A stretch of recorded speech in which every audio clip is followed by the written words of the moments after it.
بسم اللہ الرحمن الرحیم۔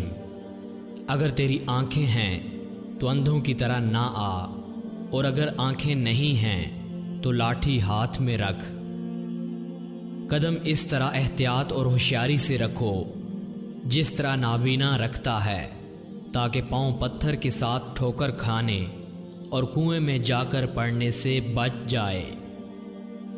ہوشیاری یہ ہے کہ تم ہر صحبت سے بدگمان رہو، تاکہ ہر صحبت سے گریز کرو اور اس زمن میں برائی والی صحبت سے بھی بچ جاؤ۔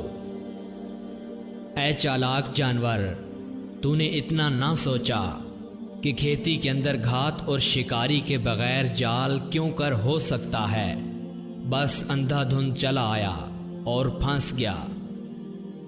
جن لوگوں نے زمین میں گستاخانہ قدم رکھا، ان کا حسرتناک عبرتناک انجام معلوم کرنے کے لیے ان کی ہڈیاں اور کھوپڑیاں بکھری ہوئی دیکھ لو۔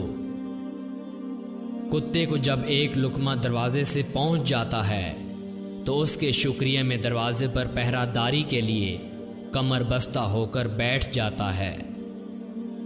چکنی چوپڑی غذا وہاں سمجھو جہاں غذا پا کر روح قوی ہو جائے اور روحانی کمالات حاصل ہوں۔ تیری ناشکری اور احسان فراموشی نے مرشد کی صحبت میں وہ تیرا فیض کا شہد پینا یاد نہ کرنے دیا۔ کتے سے کم رتبہ نہ بن۔ اگر تو اصحاب کاف کے کتے کا ہم رتبہ بن گیا ہے تو اسی دروازے کا طواف کیے جاؤ جس نے دہانہ غار کو نہیں چھوڑا۔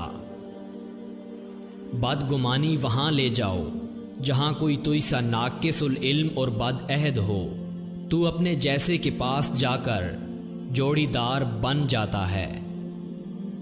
نفس تین پہلو والا کانٹا ہے، اس کو جدھر بھی رکھو چبھے گا۔ اس کے زخم سے تم کب بچ سکتے ہو؟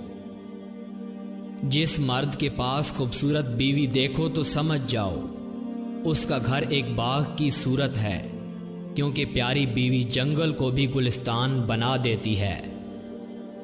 انسان بھی بڑا ہی بے اصولہ ہے کہ گرمیوں کے موسم میں سردی کے موسم کی آرزو کرتا ہے، جب سردی کا موسم آتا ہے تو اس کو بھی ناپسند کرنے لگتا ہے۔ سونا کھوٹے سکے کے اوپر سے اتر کر اپنے معدن میں چلا جاتا ہے، تو بھی اس معدن کی طرف جا جہاں وہ جاتا ہے۔ سبسکرائب کیجئے، بیل آئیکن کو پریس کرنا نہ بھولیے تاکہ آئندہ آنے والے انفارمیٹیو ایجوکیشنل ویڈیو کی نوٹیفیکیشن آپ لوگوں تک بر وقت مل سکے۔ تو آئیے